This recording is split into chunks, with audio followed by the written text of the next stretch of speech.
I could hear it. Ruby, that I can get your other guests on. And people who Need people are the glorious people who's pretty fucked up and they need to get therapy. in the world. I'd rather be blue over you. I'd rather be blue over you than be happy with some. Is that Patrick? Yeah. No. As I'd rather be blue. Greetings. Greetings! Greetings, Earthling! I'm going to hit the go live button. Are you ready? Yep. Thank you very much for tuning in to the show tonight at the midnight hour. You know, there's some interesting things happening in the world today, and it's one of those kind of moments where I have to just call bullshit out on it.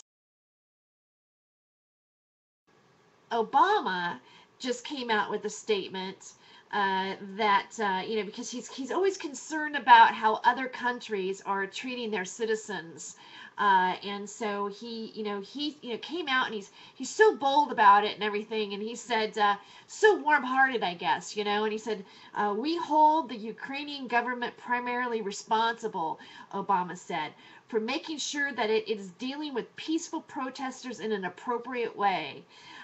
You know, and we feel that the Ukrainian people should be able to assemble and speak freely about their interests without fear of repression. Well, isn't that nice, Mr. Obama, that you are so concerned about how the protesters are treated in Ukraine, and you're such a good guy, right? You know, we want to make sure that the protesters in Ukraine feel good and feel like they're okay to be doing what they're doing, and they feel like they're doing it in safety. Okay, I'm going to tell you right now, I don't feel safe. I don't feel safe. I don't feel safe to protest in America. So I'm asking you, Mr. President, what about like the protesters at home? Like, how is that okay? How is it that you're so concerned about what's going on in the Ukraine? What's your motivation to all of a sudden have empathy for other protesters in another country? So I would just like, matter of fact, Mr. President, if you could call back during the show, because probably the NSA is maybe listening right now, or the CIA or whatever, or Homeland Security. Hey, you guys out there, we would really be impressed if Mr. President called in to the Time for Hemp Network. He probably won't, because you know, that's not really, you know, a really great agenda. But you know, I do another show. I'm also on Facebook, so if you could like tell the president that he could, you know, he could message me on my Facebook page and maybe explain to me that he really cares about the protesters in America and our right to have freedom of speech in America. You think Mr. President would do that? You know, if he does that, I will invite him to be a guest on my show. How about that? Prove that the occupiers were not treated correctly or with respect, or they were, you know, abused.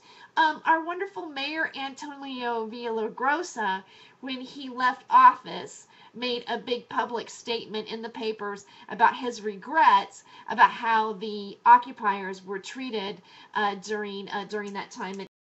It has been difficult for me to sleep at night knowing what political and physical abuse that I have issued against those peaceful protesters.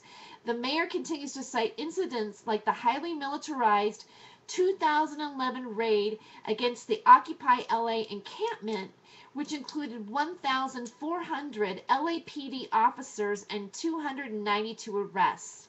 If given the opportunity to do it all over again, the mayor says that he wished he had focused more on putting the real criminals in jail, the bankers. Well, I want to know, how come they're not in jail yet?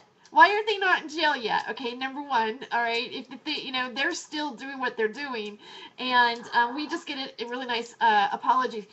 Well, you know, he did give us some ponchos, but again, they gave that to the Indians.